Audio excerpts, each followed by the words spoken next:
What's up, everybody? Happy Wednesday. Hope all you're having a great day so far today.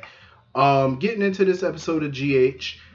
You know what? I am super happy that Sasha finally told Brando it's his baby. Because obviously he already knows she's pregnant, and he figured it would be his.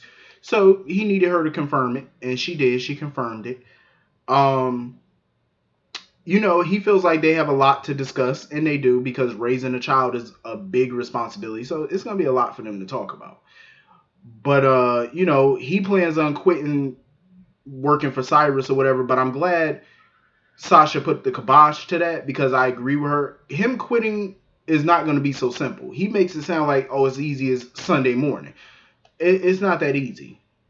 You know what I'm saying? It's not that simple. We all know how Cyrus is. He's a control freak. He likes to get rid of people. He don't like people leaving him. He likes to be in control. So if Brando thinks that, oh, I'm just gonna quit and everything's everything, that's not how that works. Like, no, that's not going down like that. And I know some people were saying, well, why does Cyrus doesn't seem like he care about Sasha all that much?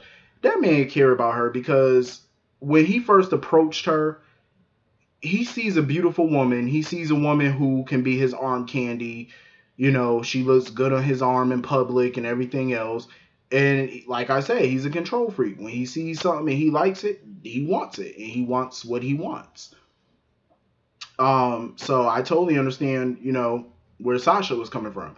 They need to get a plan together. They need to figure something out because even when he showed up at Deception, because think about it, why would Cyrus be at Deception if he doesn't care about Sasha? Also, he did tell Brando to find out who her baby father was. Why would he want to know that information for some chick that he don't care nothing about? The only reason he was going to kill her when she OD'd and survived, Cyrus was going to kill her because she could point the finger at him. That's why he was going to initially get rid of her. But he wants her. He wants her around, and he, like I said, it's a control thing with him. So hopefully, they come up with a good plan to, keep him in his place. I know Laura need to come up with a plan quickly. She needs to call Nicholas, and they need to figure something out because here we go again with Cyrus trying to make threats because he's pissed off that Nicholas is trying to privatize Pentonville. Nicholas is trying to buy it and make it privately owned. And Cyrus, for business matters, cannot let that happen. Cyrus is not about to let that go down because he knows that if Nicholas owns the prison, that fucks up all his business dealings. Not all of it, but it can put a dent in some of his dealings because he controls a lot of the things that happen in that prison. So if Nicholas owns it, hence him owning not only the prison, but he'll pretty much own everybody in that bitch. Cyrus cannot allow Nicholas to get control. He can't let that happen because then he'll have no power in that prison, and that's what he wants. Um, so of course he wants to pull protection from Nicholas or whatever. Talking about, oh, Nicholas, I'm pulling my protection on Alexis and everything else. And Cyrus, go sit your ass down. Like Laura really needs to come up with something. I'm glad she called Nicholas because her and Nicholas need to come up with a plan, and they need to come up with a plan right now. Cyrus needs to get shut down immediately. Like that man is too bold.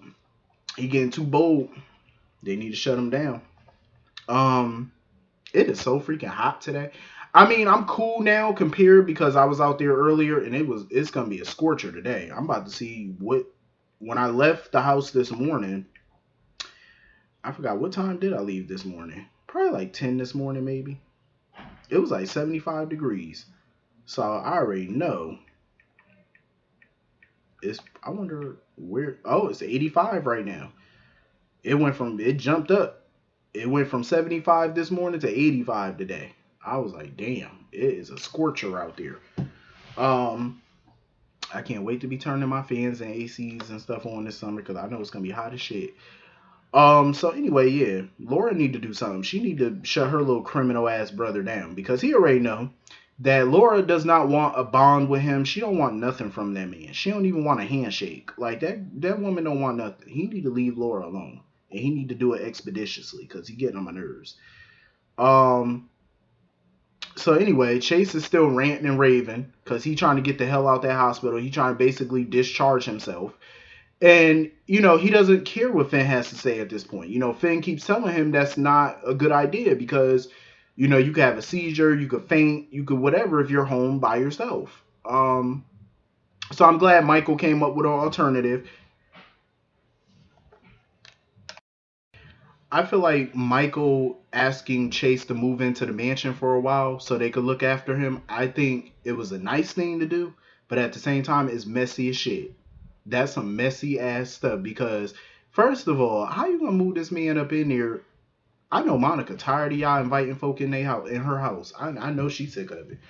I know she's tired of it, but at the same time, I think Monica kind of like it deep down because the house is somewhat full again. You know what I'm saying? I think Monica misses that.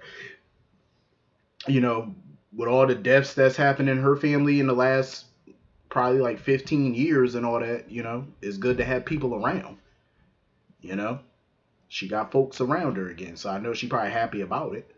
Um, but I feel like it's messy for Michael and Willow because y'all are officially a couple, and now you got her ex moving in, and he doesn't even know that he's her ex. Like he thinking that they're on the road to recovery in their relationship, like they're getting together. There is that they are together.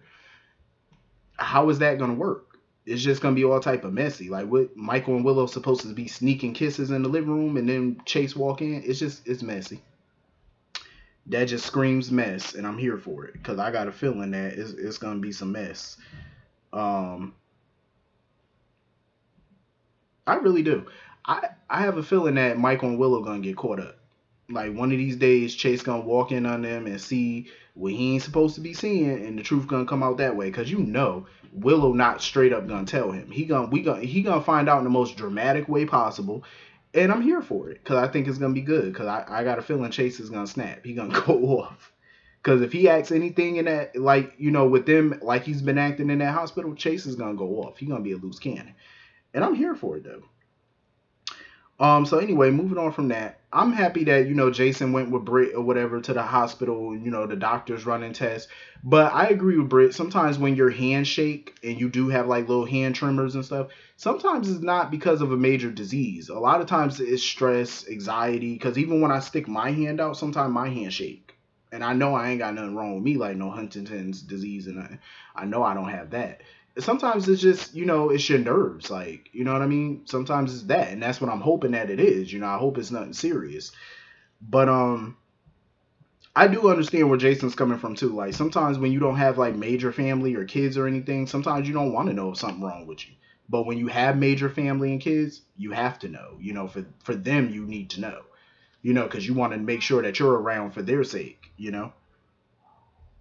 So I'm glad Britt did ask the doctor to test her for Huntington's and stuff, so that way she know. Better safe than sorry. So anyway, moving on from that. Gladys is stupid. Gladys is so stupid. Like, why would you not take the deal that Carly offered? You know what I mean? Like, she's just dumb. Like, Gladys never sees the bigger picture, you know?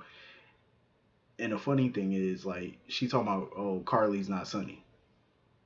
Sometimes the new person that you're dealing with is worse than the old person, in most cases. Like, Carly's not the one that you want to piss off. Not smart at all. Gladys is just slow. Hopefully, she, listens to Carly, take the deal, because if not, she's putting her son at risk. You know what I mean? Like, either way, Cyrus is only using her. Carly definitely has a point. Cyrus is using her, and once he's done using her, he's gonna kill her probably. More than likely, he's either gonna cut her off or he's gonna kill her, depending on how much of a problem he feels she is. I mean, he's already threatened Brando a couple times because he feels like he has no use for Brando. So it would be in Gladys's best interest to listen to Carly and take the deal. Like, that's just a smart thing to do. But nobody ever accused Gladys of being smart, though. Um, Honestly, the whole Mike, Sonny, Nina situation, I really don't care for. I really didn't care for those scenes. To me, they just added nothing. Um, I don't know why he's sitting there talking about he don't want no like remember anything. I think that's stupid. And Nina's just dumb for letting it. You know what I mean? Like she's gonna get caught. Like at some point the jig is up. Seriously. But anyway, that was pretty much the whole episode. Hit the comment section, let me know what y'all thought about it. I'll see y'all later. Peace.